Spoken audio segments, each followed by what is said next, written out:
నిజంగా వాస్తవాలు లేకపోతే వైఎస్ఆర్సీపీ ప్రభుత్వంలో ఇంటర్నేషనల్ టెక్నాలజీ హబ్గా విశాఖపట్నం నగరాన్ని తీర్చిదిద్దే కార్యక్రమంలో భాగంగా 2020లో నవంబర్లో, అంటే కోవిడ్ ఉన్న సమయంలో కూడా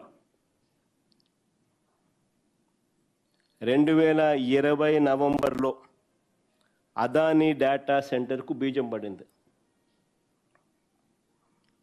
దాని ఫలితంగా మే 3వ తారీఖున 2023 మే 3వ తారీఖున శంకుస్థాపన ఫౌండేషన్ స్టోన్ కూడా వేయడం జరిగింది అదానీ డేటా సెంటర్కు. అదానీ పెట్టి ఈ కొత్త ప్రాజెక్ట్ ఏదైతే 1000 మెగావాట్ల కొత్త ప్రాజెక్టు,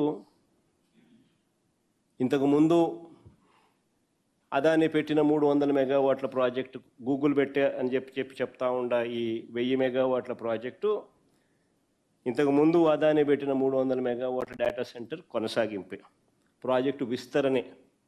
సో టోటల్గా ఈ ప్రాజెక్టుకు సంబంధించి 87,000 కోట్ల రూపాయలు అదానీ పెట్టుబడి పెడతా ఉంది గూగుల్ను తీసుకొచ్చేదానికి. This project is being developed by Adani. $10 billion ఖర్చు చేసి 87,000 కోట్ల రూపాయలు ఖర్చు చేసి గూగుల్ని తీసుకొచ్చే కార్యక్రమం జరుగుతుంది ఇక్కడ. The entirety of the project is being constructed by Adani. It is going to be the world's largest data center.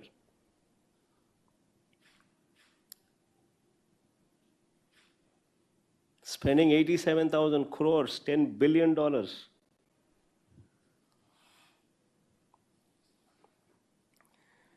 కట్టిన తర్వాత గూగుల్ క్లయింట్గా వాటిని వాడుకుంటుంది. నిజంగా చెప్పుకోవాలి కదా, 87,000 కోట్లు ఎవడు పెడతాడండి?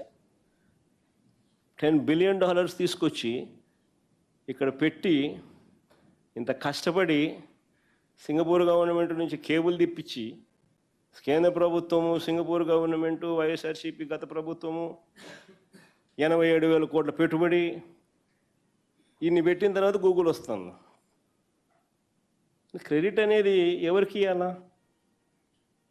కనీసం అదానీ 87,000 కోట్లు పెడతా ఉన్నాడు, గూగుల్ని తెస్తా ఉన్నాడు, థ్యాంక్ యూ అని చెప్పినవాడు కనీసం చంద్రబాబు నాయుడు అనే వ్యక్తి.